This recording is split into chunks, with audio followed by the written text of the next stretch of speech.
आज अपन डिस्कस करने वाले हैं डाल्टन का परमाणु सिद्धांत। ठीक है,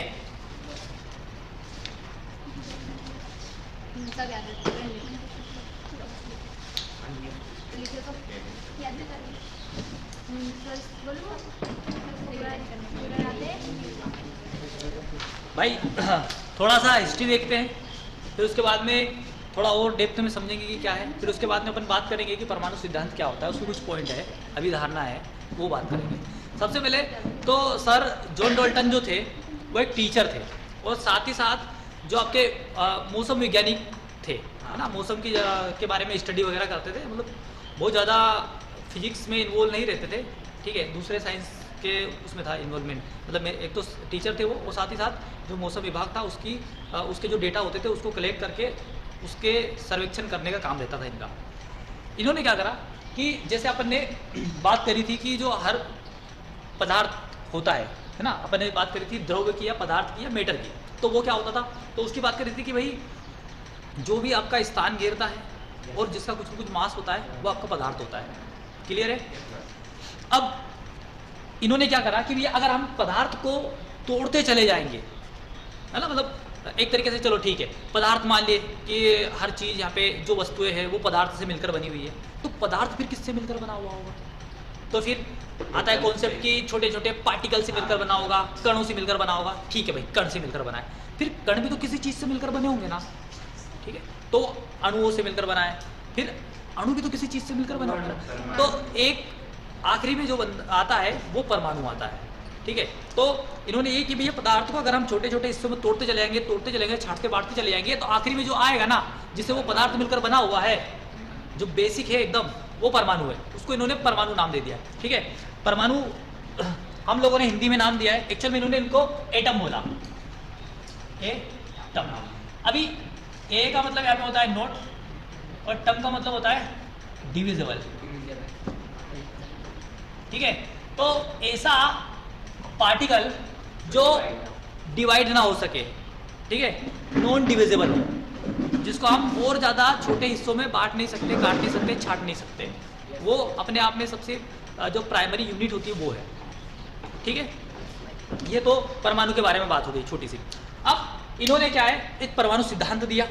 सिद्धांत मतलब कुछ हाइपोथेसिस, परिकल्पना है, कुछ परिकल्पनाएं, कुछ पॉइंट होते हैं, उनकी परिकल्पनाएं करी कि भैया परमाणु के बारे में उन्होंने बताया।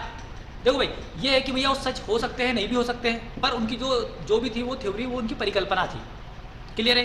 तो पहला पॉइंट तो ये होता है कि नेचर में विद्यमान सारे जो पदार्थ होते हैं वो छोटे छोटे कणों से मिलकर बने हैं, जिसको अपन परमाणु कहते हैं, मतलब वो परमाणुओं से ही मिलकर ही बने हुए हैं।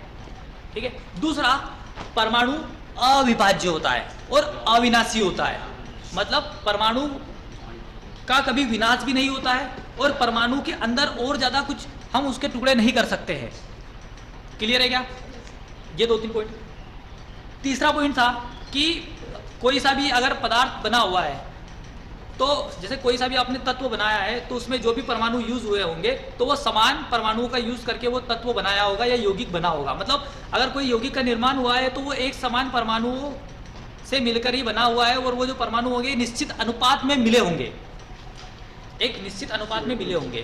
ठीक है, और दूसरा कि परमाणु एक अविभाज्य होता है, ये भी बात हो गई, और अविनाशी होता है, ये भी हो गई, और प्रत्येक यौगिक जो होता है, तत्व जो होता है, वो परमाणु से मिलकर बना, ये भी बहुत हो गई। और कि जो अगर कोई रासायनिक अभिक्रिया होती है तो रासायनिक अभिक्रिया में परमाणु ही पार्टिसिपेट करता है, परमाणु ही भाग लेगा, ऐसा इन्होंने बोला है। क्लियर है? ये तो इन्होंने कुछ परिकल्पनाएं थी, कुछ पॉइंट थे वो दिए थे, पर क्या आज भी ये वैलिड है? जो मॉडर्न थ्योरी है ना, वो इससे डिफरेंट है। क्या डिफरेंट है? वो ये बोलती है, जैसे इन्होंने बोला कि परमाणु सबसे सूक्ष्मतम इकाई होती है, सबसे छोटा होता है ना, सबसे छोटी या फंडामेंटल यूनिट होती है, ऐसा नहीं होता है। हमने एटम के अंदर भी सब एटॉमिक पार्टिकल्स खोज के निकाल दिए हैं मॉडर्न डे में, आगे हम देखेंगे दूसरी क्लासेस में। पर अभी तो ये समझना है कि जो परमाणु होता है ना, तो परमाणु के अंदर भी कुछ होता है। वो क्या होता है? सब एटॉमिक पार्टिकल्स, इलेक्ट्रॉन, प्रोटॉन और न्यूट्रॉन्स। ठीक है, तो वो बात तो उनकी फेल हो गई, है ना। फिर उसके बाद में ऐसी 2-3 और भी कमियां थी इनकी, वो अपन डिस्कस करेंगे। तो अपन 1 बाय 1 पॉइंट्स लिखते चले जाते हैं या समझते चले जाते हैं, फिर आपको मैं सेंड कर दूंगा, लिख लेना वहां से, ठीक है।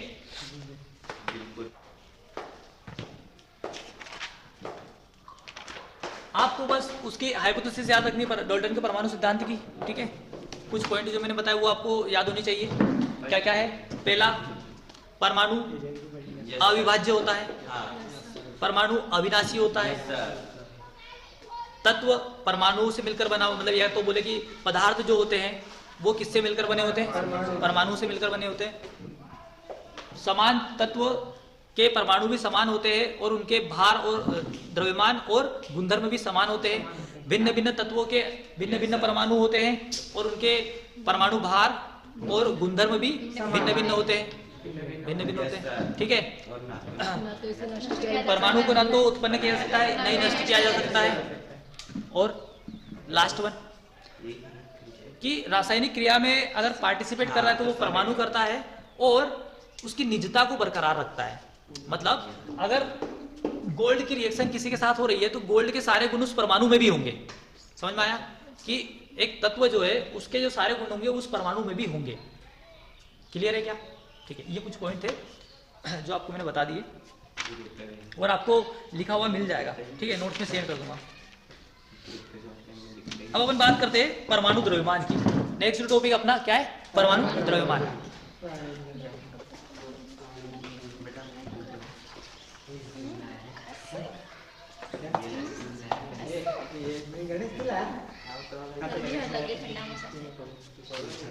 अब अपन बात करेंगे परमाणु द्रव्यमान, एटॉमिक मास। सुने तो ये डाल्टन का जो परमाणु सिद्धांत था उसमें अपने को ये बताया था कि परमाणु सबसे छोटी इकाई होती है, परमाणु को अपन और अधिक नहीं बांट सकते हैं, नहीं काट सकते हैं। पर बाद में अपने को पता चला अलग अलग तरीके से दूसरे वैज्ञानिकों ने बताया और हमको जब खोज हुई सब एटॉमिक पार्टिकल्स की तो ये पता चल गया कि जो आपका परमाणु होता है उसके अंदर भी कुछ सब एटॉमिक पार्टिकल्स होते हैं, इलेक्ट्रॉन, प्रोटॉन और न्यूट्रॉन होते हैं। yes, इलेक्ट्रॉन जो होता है वो नाभिक के चारों ओर चक्कर लगाता है। yes, और जो प्रोटॉन और न्यूट्रॉन होते हैं वो कहाँ पे होते हैं? नाभिक के अंदर होते हैं, ठीक है। मतलब अगर हम किसी परमाणु का स्ट्रक्चर देखो, एक रफ है, एक्चुअल में हमको ये पता नहीं कि परमाणु ऐसा ही होता होगा, पर हम हमेशा परमाणु को समझाने के लिए स्ट्रक्चर बनाते हैं। तो परमाणु का स्ट्रक्चर कुछ इस तरीके से होता है। यहाँ पे उसका होता है न्यूक्लियाई या नाभिक, जिसके अंदर आप प्रोटॉन और न्यूट्रॉन को बताते हैं, और इलेक्ट्रॉन जो होता है वो बाहर इस तरीके से चक्कर लगाता है नाभिक के अंदर, ठीक है। मतलब 3 सब एटॉमिक पार्टिकल्स होते हैं। क्लियर है? यहाँ पे अपन बात करते हैं कि सबसे पहला अपना है इलेक्ट्रॉन, दूसरा प्रोटॉन और तीसरा न्यूट्रॉन। इनका सिंबल होते हैं, एक का तो होता है ई, इसे माइनस लगा देते हैं, ई और एन, न्यूट्रॉन। इन पे जो आवेश होता है, चार्ज होता है, उसकी बात करते हैं। जो इलेक्ट्रॉन होता है वो ऋणावेशित कण होता है।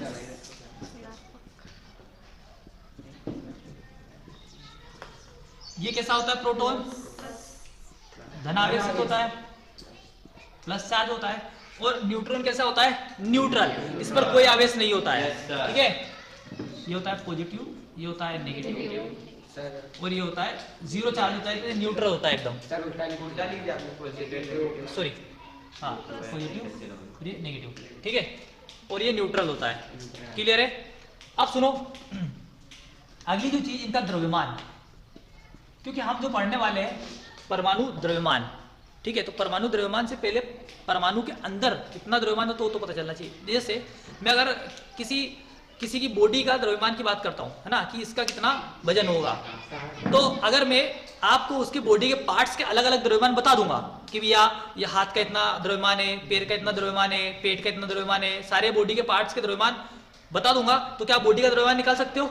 हाँ, हम सारे बॉडी के पार्ट्स का द्रव्यमान जोड़ देंगे तो पूरी बॉडी का द्रव्यमान पता चल जाएगा। तो यहाँ पे भी परमाणु का द्रव्यमान पता लगाना है ना भैया, तो परमाणु से पहले तो वो उसके अंदर जो सब एटॉमिक पार्टिकल्स है उनका द्रव्यमान पता चलना चाहिए। अगर उनका पता चल गया तो परमाणु के बारे में पता चल जाएगा। क्लियर है क्या? ठीक है। तो परमाणु, ये जो सब एटॉमिक पार्टिकल्स होते हैं, मतलब एटम के अंदर जो छोटे छोटे पार्टिकल होते हैं, उनके द्रव्यमान जो होते हैं, अगर हम सबसे पहले बात करें इलेक्ट्रॉन के द्रव्यमान की, ठीक है। तो इलेक्ट्रॉन का द्रव्यमान होता है 9.1 इंटू 10⁻⁻31 kg, ठीक है। और अगर प्रोटॉन की द्रव्यमान की बात करें तो वो होता है 1.67 इंटू 10⁻⁻27 kg, ठीक है। और अगर न्यूट्रॉन की बात करें तो उसका भी लगभग आपके प्रोटॉन के द्रव्यमान के बराबर ही होता है, मतलब 1.67 इंटू 10⁻⁻27 kg, इतना ही द्रव्यमान होता है, लगभग दोनों का बराबर ही होता है, ठीक है। अब ये तीनों का द्रव्यमान होता है। अगर मेरे को किसी परमाणु का द्रव्यमान पता करना है, ठीक है, किसी भी परमाणु का द्रव्यमान पता करना है, एक्चुअल में हम जो परमाणु द्रव्यमान का आकलन करते हैं वो कार्बन 12 के हिसाब से करते हैं।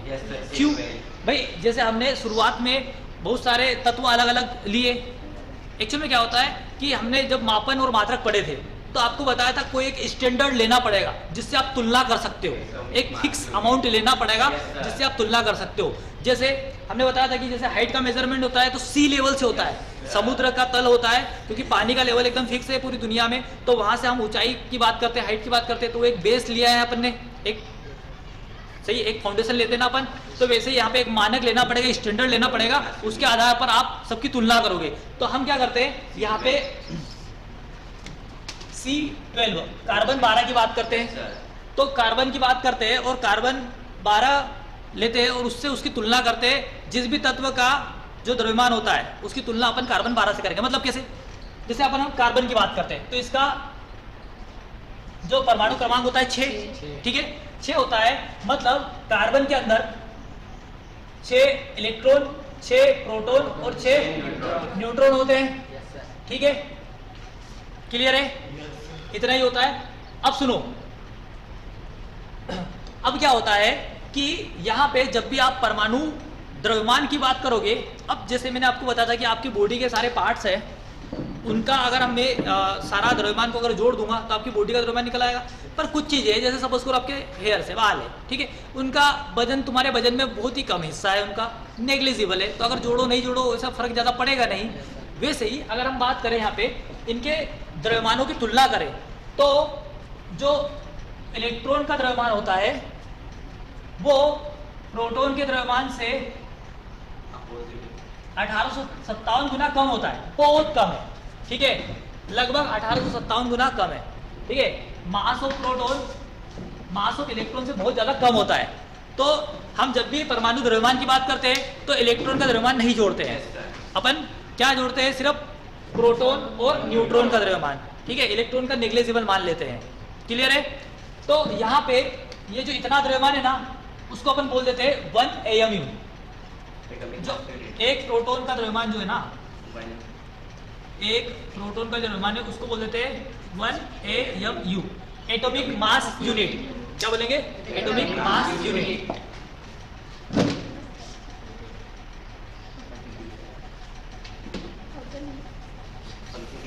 ठीक है। तो जैसे अगर अपन यहाँ पे बात करते हैं तो सुनो, अगर हम यहाँ पे बात करते हैं कार्बन 12 की, तो कार्बन 12 के बाद 6 इलेक्ट्रॉन है, 6 प्रोटॉन है, 6 न्यूट्रॉन है, ठीक है। तो यहाँ पे mass of electron, mass of proton और मास ऑफ न्यूट्रॉन की बात कर रहे हैं, तो मास ऑफ इलेक्ट्रॉन तो नहीं लेना है अपने को, सिर्फ प्रोटॉन और न्यूट्रॉन का बाहर ही लेना है, ठीक है। तो यहाँ पे टोटल मास कितना हो जाएगा इसका? 12 AMU। क्लियर है? क्लियर है ना? तो आप कार्बन 12 का जो पूरा वजन जोड़ोगे तो वो कितना हो जाएगा, देखो, तो यहाँ पे 6 प्रोटॉन, मतलब इसका अगर मैं परमाणु द्रव्यमान की बात करूं, किसकी? कार्बन की परमाणु द्रव्यमान की बात करूं तो 6 प्रोटॉन प्लस 6 न्यूट्रॉन का वजन ही तोला जाएगा इसके अंदर, ठीक है, मतलब 1.67 इंटू 10⁻⁻27 kg, ठीक है, इंटू 6 दूनी 12 है ना भाई, तो इंटू 12। तो मैंने बोला ना कि ये जो है वो 1 AMU के बराबर है, तो ये टोटल मास कितना हो जाएगा? 12 AMU। क्लियर है? क्लियर है ना? ठीक है सर, एक और बात समझाओ, 1.67 भाई, इस जो पूरी वैल्यू है ना 1.67 इंटू 10⁻⁻27 kg, इसको मैं बोल रहा हूँ 1 AMU है, तो 12 के गुना है ना, तो 12 AMU हो जाएगा, ठीक है, 12 गुना हो जाएगा। तो एक कार्बन का जो द्रव्यमान होगा वो 12 AMU होगा, ठीक है। पर आपको एक एटॉमिक मास यूनिट चाहिए, कितनी चाहिए? एक एटॉमिक। तो कार्बन 12 का जो 12वां भाग होगा, मतलब सपोज करें कार्बन 12 है ना, इसका पूरा मास ये, आप इसके 12 भाग करोगे, ठीक है। 12 में से जो एक भाग होगा वो 1 AMU के बराबर होगा, ठीक है। मतलब सारे तत्वों का जो वजन अपन तोलते हैं वो कहाँ से अपन सारे तत्वों का जो द्रव्यमान का मेजरमेंट करते हैं वो अपन बेस किसको मानते हैं? कार्बन 12 के 1/12वें भाग के। मतलब जितना भी कार्बन 12 का जितना टोटल द्रव्यमान है उसका 12वां जो भाग होगा वही होगा 1 AMU के बराबर, 1 AMU के बराबर। और इसी मास को अपन स्टैंडर्ड मानते हैं। क्लियर है क्या? जैसे हाइड्रोजन का तो 1 AMU हो जाएगा, ठीक है। इसका स्टैंडर्ड मान के अपन आगे बढ़ते हैं। क्लियर हुआ क्या? समझ में आया क्या?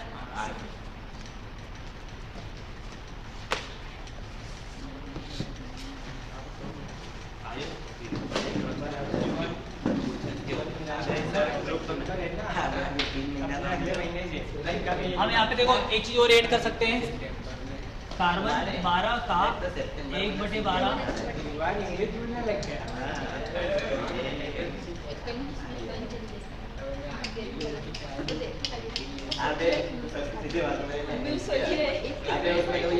ठीक है।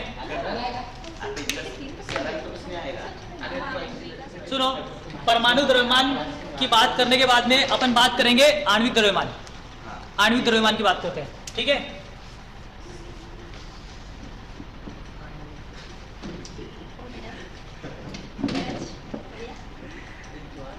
ठीक है, आणविक द्रव्यमान क्या होगा कि किसी भी यौगिक में उपस्थित एक अणु का जितना भी द्रव्यमान होता है वो उसका क्या कहलाएगा? आणविक द्रव्यमान। निकालेंगे कैसे? एक अणु के अंदर जो भी परमाणु होंगे उनके द्रव्यमानों को जोड़ देंगे तो आपका क्या निकल आएगा? आणविक द्रव्यमान। ठीक है, जैसे सपोज करते हैं, यहाँ पे एग्जांपल लेते हैं, यहाँ पे हम क्या लेते हैं? H2O का एग्जांपल लेते हैं, ठीक है। तो यहाँ पे हाइड्रोजन का जो द्रव्यमान रहेगा, परमाणु द्रव्यमान, वो और ऑक्सीजन का जो परमाणु द्रव्यमान होगा वो दोनों को अपन ऐड कर देंगे तो किसका? H2O का आणविक द्रव्यमान मिल जाएगा। जैसे अपन ये बात करते हैं कि यहाँ पे H2 है और प्लस O है, हाइड्रोजन यहाँ पे 2 है, एक हाइड्रोजन का द्रव्यमान कितना होता है? 1 होता है, एक ही होता है ना, तो 2 का कितना हो जाएगा? 2, ठीक है। और ऑक्सीजन का कितना होता है? परमाणु द्रव्यमान 16 होता है, ठीक है। तो यहाँ पे H2O का जो आणविक द्रव्यमान हो जाएगा कितना हो जाएगा? क्लियर है क्या? समझे? तो इस तरीके से हम इसका किसी भी यौगिक का या अणु का आणविक द्रव्यमान निकाल सकते हैं। सभी परमाणु जिस भी परमाणु से मिलकर बना उनका परमाणु द्रव्यमान निकाल लेंगे, उनका जोड़ देंगे तो टोटल निकल के आ जाएगा। क्लियर है? ठीक है, ये सब आणविक द्रव्यमान किसी एक परमाणु का द्रव्यमान गुणित परमाणु की संख्या। जैसे अपन यहाँ पे H2O आपको एक अणु दिया हुआ है, एक यौगिक दिया हुआ है, इसका अपने को क्या निकालना है? आणविक द्रव्यमान निकालना है। तो यहाँ पे परमाणु सबसे पहले हाइड्रोजन, ठीक है, तो और आपका क्या है यहाँ पे? ऑक्सीजन है। तो यहाँ पे हाइड्रोजन कितना है? 2। तो एक हाइड्रोजन का परमाणु द्रव्यमान कितना है? 1 है। और परमाणु की संख्या कितनी है? 2 है। धन यहाँ पे ऑक्सीजन कितना है? 1 है ना, ऑक्सीजन की संख्या कितनी है? 1 ही है। और इसका जो परमाणु द्रव्यमान कितना होता है? 16। तो ये दोनों को जोड़ोगे तो कितना हो जाएगा? 2 धन 16 बराबर से 18, ठीक है। तो ये हो जाएगा आपके H2O का आणविक द्रव्यमान। क्लियर है? तो आणविक द्रव्यमान मतलब अणु में उपस्थित परमाणु का द्रव्यमान गुणित परमाणु की संख्या, इन दोनों को जोड़ोगे तो ये हो जाएगा। या इस तरीके से बोल सकते हो कि किसी भी यौगिक में उपस्थित समस्त परमाणुओं के द्रव्यमान को का योग आपका आणविक द्रव्यमान कहलाता है। ठीक है,